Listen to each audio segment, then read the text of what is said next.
세계 속의 대한민국, 우리나라의 아름답고 감동적인 이야기를 전합니다. 휴면톡톡입니다. 최근 불가리아 화물선 MV 루에노가 소말리아 해적에게 납치되었는데요. 선박 피랍은 예멘의 후티 반군의 소행으로 보이며 이스라엘과 관련이 있다고 의심되는 선박을 무차별적으로 위협하고 있는 상황이었다고 합니다. 이러한 상황에서 불가리아 국민들은 분노를 금치 못했고 과거 소말리아 해적을 완벽하게 무력화한 아덴만 연명작전이 불가리아 방송국에 반영되면서 왜 한국처럼 우리는 저들에게 벌을 내리지 못하는가 라며 성토를 이어갔다고 합니다. 그들의 눈에 비친 우리나라는 어떤 모습인지 요약본으로 정리해드립니다. 구독, 좋아요, 알림 설정은 영상 제작에 큰 힘이 됩니다.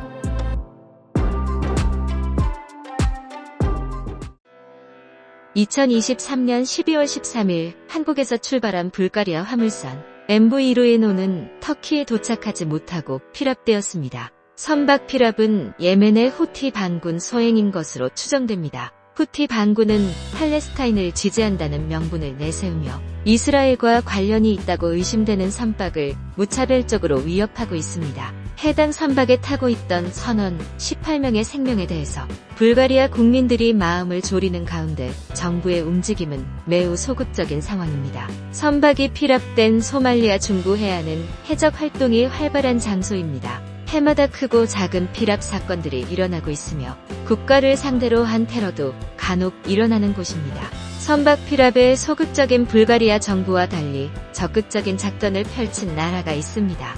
바로 대한민국입니다. 2011년 1월 21일 대한민국 해군 청해부대가 소말리아 해적에게 납치됐던 3호 주얼리호 선원 21명 전원을 구출하고 해적 13명을 사살 및 생포한 것입니다. 2011년 1월 15일 7시 30분경 3호 주얼리호는 한국인 8명을 포함한 선원 21명이 승선해 아랍에미리트에서 스리랑카로 향하고 있었습니다. 그러던 중 소말리아 해역 동북쪽으로 2000여 킬로미터 떨어진 인도양 해역에서 소말리아 해적 13명에게 납치되었습니다. 선원들은 해적들이 3호 주얼리호에 승선하자 섬 및 창고로 대피해 숨었지만 결국 3시간여 만에 발각돼 인질이 되었습니다. 3호 주얼리호 피랍 상황을 보고받은 대한민국 군은 청해부대 소속 최영함을 급파했습니다. 해군 작전사령부는 작전에 필요한 정보를 수집해 청해부대에 전송하고 인질 구출을 위한 작전 계획을 수립하기 시작했습니다. 에티오피아 지부티항에서 긴급 출항한 최영함은 1월 17일 소말리아 방향으로 기동하고 있는 3호 주얼리호를 레이더로 포착했습니다. 최영함은 3호 주얼리호 인근에서 해적들이 눈치채지 못하도록 거리를 유지하며 작전 개시 시기를 판단했습니다. 그러나 다음날 예기치 못한 상황이 발생했습니다. 일부 해적들이 지나가던 몽골 선박을 추가 납치하기 위해 3호 주얼리호에서 하선한 것이었습니다. 청해부대는 해적들의 주의가 분산된 틈을 노려 1차 구출 작전을 전개했습니다.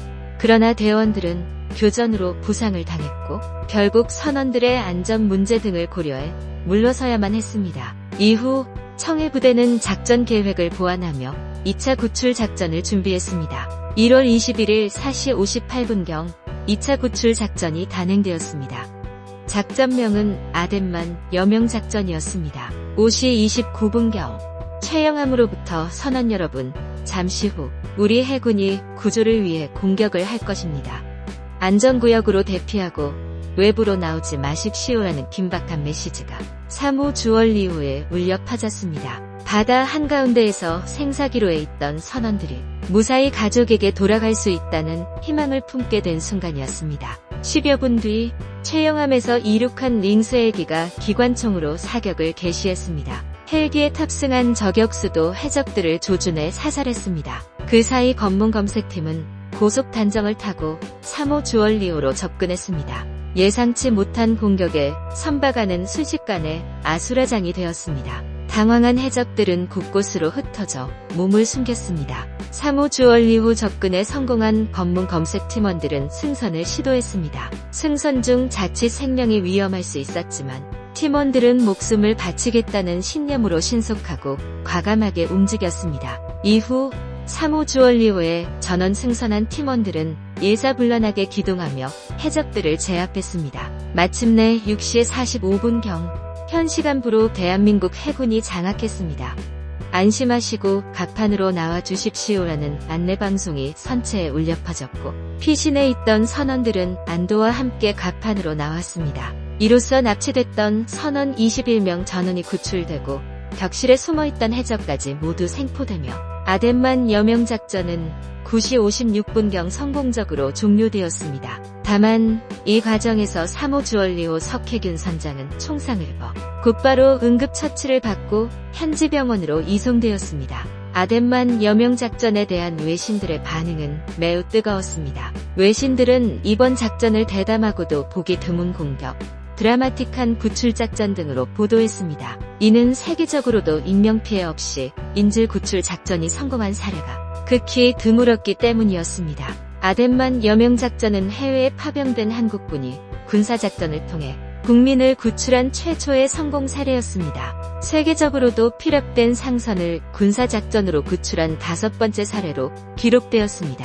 이 작전으로 한국군은 대한민국 국민과 재산을 공격하면 반드시 응징받는다는 메시지를 해적에게 전달했음은 물론 전 세계의 대한민국 해군의 우수성과 작전 능력을 입증했습니다. 강력한 군사력은 나라와 국민을 지키는 기본적인 요건입니다. 한국은 국토가 그리 넓지 않습니다. 하지만 세계 국방력 순위 상위에 언제나 랭크되어 있습니다. 세계가 전쟁이 일어나는 이때 우리나라도 한국의 기술과 용맹함을 보고 배워야 합니다.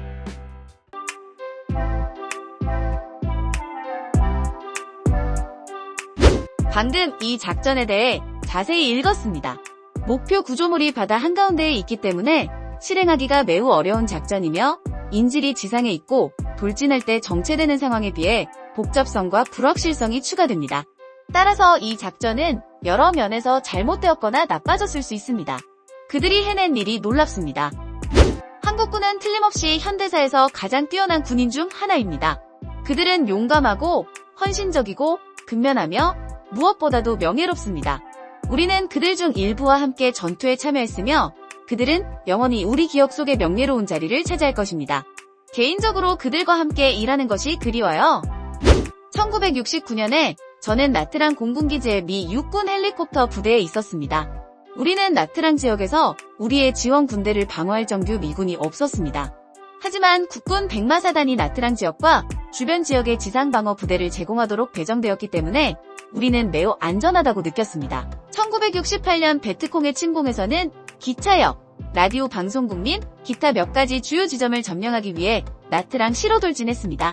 3일 만에 한국군은 모든 핵심 지점을 탈환하고 300명이 넘는 악당들을 사살했습니다.